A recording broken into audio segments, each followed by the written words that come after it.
Many actors from the Harry Potter films faced tremendous difficulties behind the scenes. Which Potter star struggled with drinking? Which one passed away in the middle of the series? Was there really a love triangle on set? Let's take a closer look. For his work as Harry Potter, Daniel Radcliffe became extremely famous during his childhood and teenage years, a time when he was still trying to figure out his life and identity. As he aged into his later teen years, Radcliffe started to drink heavily. In a conversation with BBC Radio 4, he said, "If I went out and if I got drunk, I'd suddenly be aware of there being interest in that. It's, oh, Harry Potter's getting drunk in the bar." To cope with the attention his drinking brought, Radcliffe said he would, quote, "drink more or get more drunk." As the years of filming the epic movie saga wound down, his alcohol consumption took on a different tone, turning into a coping mechanism. Radcliffe later described it as a, quote, "panic," part of his fear over what he was going to do once the Harry Potter journey was over. In 2010, after several unsuccessful attempts, Radcliffe quit drinking. The supporting character, who was arguably the most thoroughly embraced and adored by fans of the Harry Potter franchise, was Severus Snape, professor of potions at Hogwarts School of Witchcraft and Wizardry. He instantly takes a disliking to Harry and appears to secretly align himself with Lord Voldemort's growing army of menacing supporters. But he's actually a covert spy.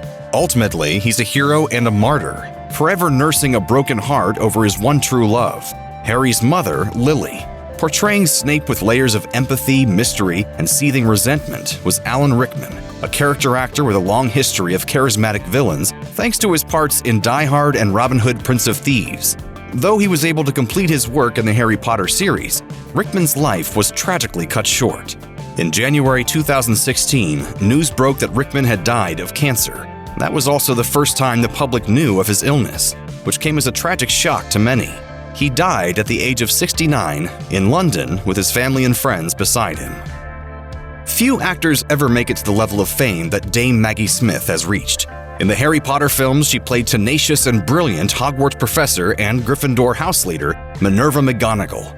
This was a highlight in a career that stretched back to the 1950s and includes dozens of films and TV series. In her personal life, Smith has endured multiple health crises. In November 1988, according to the New York Times, she had a bicycle accident while on vacation in the British Virgin Islands, fracturing bones in her arm and shoulder. Upon her return home to England, doctors determined that a previously diagnosed case of hyperthyroidism had progressed into Graves' disease, an immune disorder and extreme form of the aforementioned condition. The disorder led to disfigurements like eyeball protrusion, which lasted for a year and required surgery and radiotherapy. In 2009, Smith told The Times that she'd been diagnosed with breast cancer 2 years earlier after discovering a lump in her breast.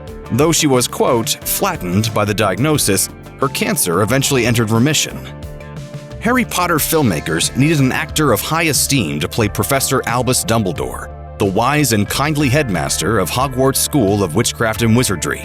Not only was the character a mentor to Harry Potter and his friends, but he was also one of the most respected figures in the magical world. They landed Richard Harris, the Irish performer best known for such classic movies as Camelot, Mutiny on the Bounty, and Unforgiven.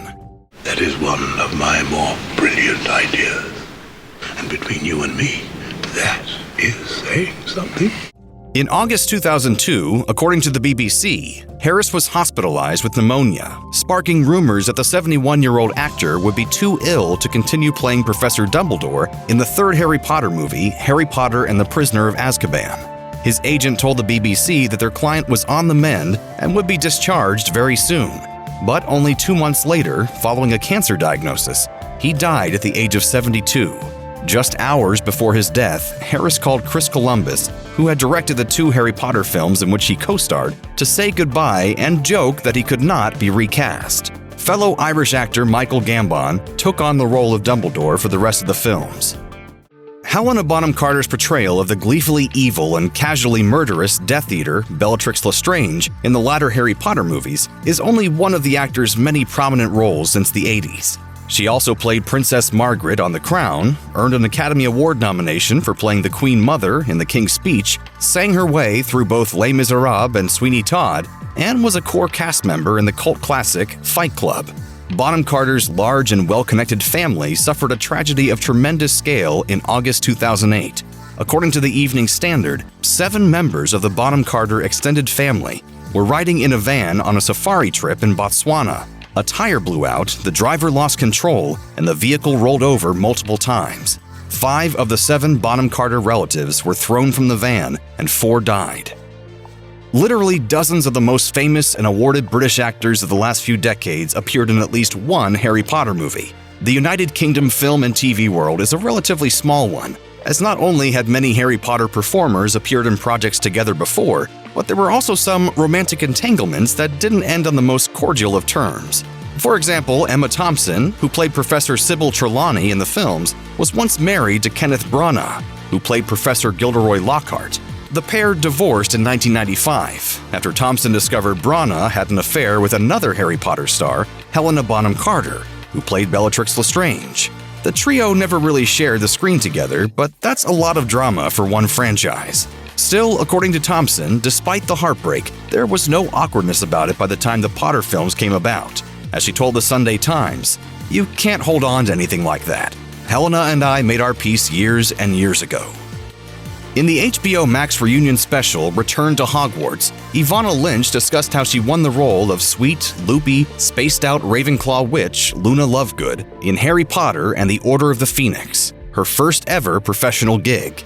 Lynch, 14 at the time, essentially nailed an open-call audition and joined the cast of the franchise already in progress. Unfortunately, all my shoes have mysteriously disappeared. I suspect Nargles are behind it. Lynch was a big fan of the Potter books, and during a 2018 appearance on Dancing with the Stars, she revealed part of why they were so important to her.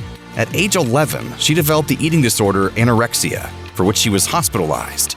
The magical world of Harry Potter offered her a respite. Anyone who's had an eating disorder knows it completely takes over your life. The only thing that could actually take my attention apart from that was the Harry Potter series. The actor has since written extensively about eating disorders and body positivity, both for the Harry Potter Alliance and in her memoir, The Opposite of Butterfly Hunting. A veteran of dozens of British films and TV series, Helen McCrory joined the Harry Potter cinematic universe for its final 3 films, beginning with Harry Potter and the Half-Blood Prince. Her role was the supporting but complex character of Narcissa Malfoy, the elite and subtly sympathetic mother of Slytherin bully turned potential evildoer Draco Malfoy. McCrory was initially tapped for a much larger role in the Harry Potter universe. According to Entertainment Weekly, filmmakers cast her as high-level villain and loyal Lord Voldemort lieutenant Bellatrix Lestrange, Narcissa Malfoy's sister, in Harry Potter and the Order of the Phoenix. However, McCrory backed out of the movie when she learned that she was pregnant. Producers still wanted to work with the actor and brought her into the franchise as Narcissa for the 6th, 7th, and 8th movies. After Potter, though, her life was cut short. On April 16, 2021, McCrory's husband, actor Damian Lewis, released a statement on Twitter that his wife had died at home, following a, quote, heroic battle with cancer. According to The Independent, McCrory's cancer diagnosis was not public knowledge before her death from the disease. The actor was 52. While the child cast of the Harry Potter movies were largely inexperienced actors, the adult performers in the films were some of the UK's most celebrated and recognizable. That list of great British actors included Richard Griffiths, who, from the very beginning of the series, played Harry's abusive, non-magical uncle, Vernon. Apart from Harry Potter, Griffiths was best known for his role as Uncle Monty in the cult classic Withnail and I, and he won a Tony Award for starring in The History Boys. He'd later reunite with his Potter nephew, starring alongside Daniel Radcliffe in a 2008 New York production of Equus. Sadly, he's also joined the list of Potter actors gone too soon. According to The Guardian, Griffiths underwent heart surgery in March of 2013 at a UK hospital. Shortly after the surgery, he suffered complications and died on March 28th. The actor was 65. Check out one of our newest videos right here. Plus, even more Grunge videos about your favorite TV actors are coming soon. Subscribe to our YouTube channel and hit the bell so you don't miss a single one.